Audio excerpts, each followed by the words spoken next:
When the Allies had made a strong foothold on the shores of Normandy, they moved through the countryside.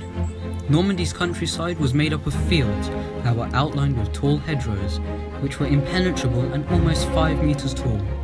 This was perfect for the Wehrmacht and SS, as they were on the defensive, and these hedgerows offered many defensive positions.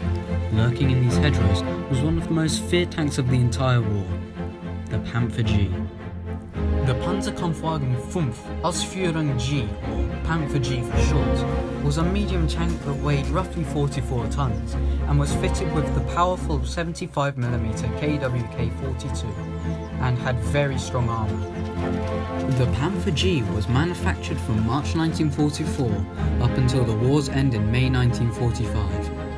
The early versions of the Panther G retained a similar turret to the Panther As turret, but MAN decided to change the chassis.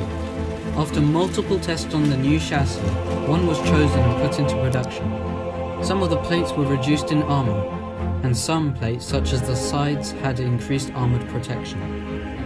The side skirts, or Stützen in German, were plates in between the road wheels and side plates that prevented Soviet anti-tank rifles from penetrating the weaker 40mm thick plates. The majority of Panther Gs were fitted with the Fug 5 radio set, which would operate in a 5 to 6 kilometer radius in ideal conditions.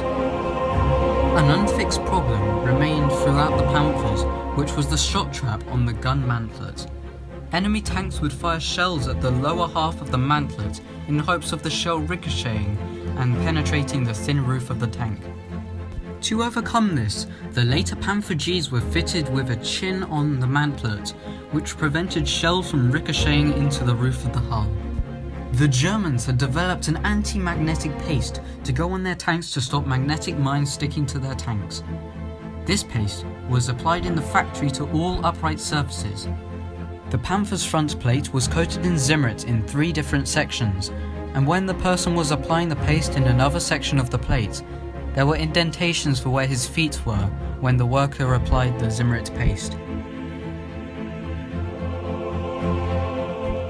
The Panther was a good tank for Germany at the time, as the later Panther Gs had an increase in reliability, although the final drive had a limit of around 150 kilometers.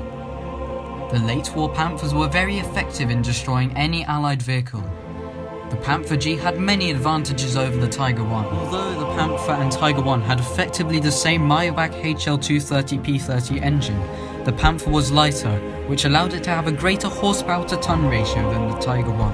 Also, the Tiger I's cost was around 250,800 Reichsmarks, and the Panther was only 117,100 Reichsmarks, which was a small amount more than the Panther IV. Also, by 1944, Allied bombers such as B-17s, B-24s and Lancasters conducted bombing raids over German cities and factories, resulted in the slowing of tank production. Also, Germany was on the defensive, with D-Day seeing the Western Allies move into France, and Operation Gratien seeing the Soviets move into the northeastern held territories of the Reich.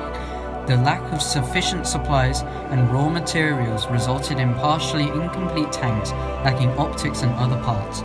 One example of this was that the Me-262, Germany's first operational jet fighter, had some components such as the instrument panel made in small barns and not factories, and some dials and levers were missing in the instrument panel. So, the manual said where something was. It was in a slightly different position on the instrument panel, as they were not made in a factory environment, but in a small barn. This is showing how the lack of factories and proper facilities resulted in the downgrade of proper parts and overall quality of late war German tanks. Thank you very much for watching. I hope you have enjoyed this video about the Panther G. Please like, comment, subscribe and share, as it helps me a lot and motivates me to make more videos and vehicles like this. Thank you very much for watching, and goodbye, and stay safe in these difficult times.